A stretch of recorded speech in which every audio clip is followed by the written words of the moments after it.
आभार मेळाव्याच्या म्हणजे 1,06,825 लोकांचे आपण आभार मानले, पण हे जनतेने विश्वास ठेवला आपल्यावरती आज त्यांचा आभार कशा पद्धतीने आज आपण आभार मानणार आहे?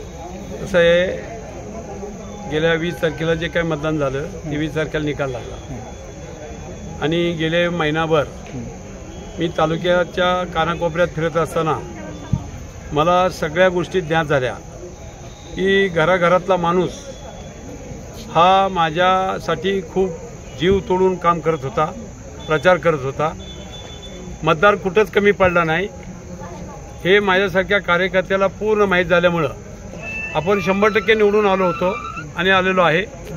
हे मी उराशी पूर्णपणे बाळगून मी 2 दिवसात सगळ्या गोष्टी सोडून मी लोकांच्या कार्यक्रमात आणि सगळ्या गावागावात फिरायला लागलो आणि एक आभाराची सभा आज ठेवली आणि त्याच्यामध्ये मला त्यांचे मनापासून आभार मानायचे होते की तुम्ही जीव तोडून माझं काम केलेलं आहे, त्याच्याबद्दल आभार मानायचे होते. पण आता विरोधकांमध्ये की भाजपचे आता की मंत्रिपदावरती जाणार आहेत, तर काय त्यांनी मंत्रिपद मिळावं, त्यांना कॅबिनेट नाही मुख्यमंत्री करावं, आमची काही त्याला हे म्हणजे विरोध असायचं काय कारण नाही ना.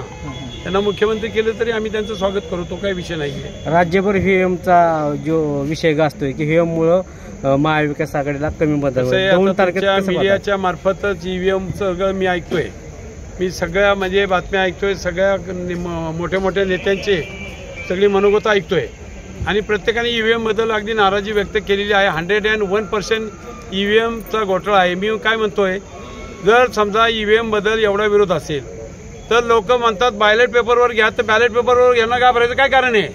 त्यांनी बॅलेट पेपरवर घ्यावेत तर निवडणुका, त्यांनी काय फरक पडतो? तिकडून स्वतः दाखवून द्या ना तुम्ही की आमची अशी ताकद आहे, ते का दाखवत नाही, तिथं का घाबरतात? याचा अर्थ कुठतरी काहीतरी गफला आहे ना, आपण काय करता येत नाही. या संदर्भात जिल्हाधिकाऱ्यांकडे निवडणुका आयोगाकडे काही केले नाही? आता ते आपण 4 EVPATचं हे केलेलं आहे, ते काय काय होईल ते आता आज नाही सांगता येणार. जे काय होईल त्यावेळेस ते तुम्हाला त्याचा आढावा देऊ आम्ही. 1,00,000 लोकांनी आपल्यावरती विश्वास ठेवलाय आणि त्यांच्या अडचणीला ह्या पुढे आपण दूर करण्यासाठी मी आता माझ्या भाषणात सांगितलंय की मी रात्रंदिवस मी झोपतो काय तेवढाच. गेली आता 50 वर्षे मी राजकीय जीवनामध्ये काम करतोय, 75 सालापासून. कालही करत होतो, आजही करतोय आणि उद्याही करत राहणार आहे. त्याच्यामध्ये कुठेही कमी पडणार नाही. कार्यकर्त्यांमध्ये सध्या भीतीचं वातावरण आहे. भीतीचं वातावरण म्हणजे सत्तेचा गैरवापर करून लोकांना नाहक त्रास देणं हे आतापर्यंत गेल्या 10 वर्षात घडलेलं आहे. इथून पुढच्या 5 वर्षाच्या काळातही ते घडण्याची शक्यता नाकारता येणार नाही. पण त्याला जशाच तसं उत्तर आम्ही निश्चितपणाने देऊ, त्याला कुठं आम्ही कमी पडणार नाही. वेळ पडली तर प्रचंड मोर्चे काढू, अजिबात कुठं त्यात कमी पडणार नाही.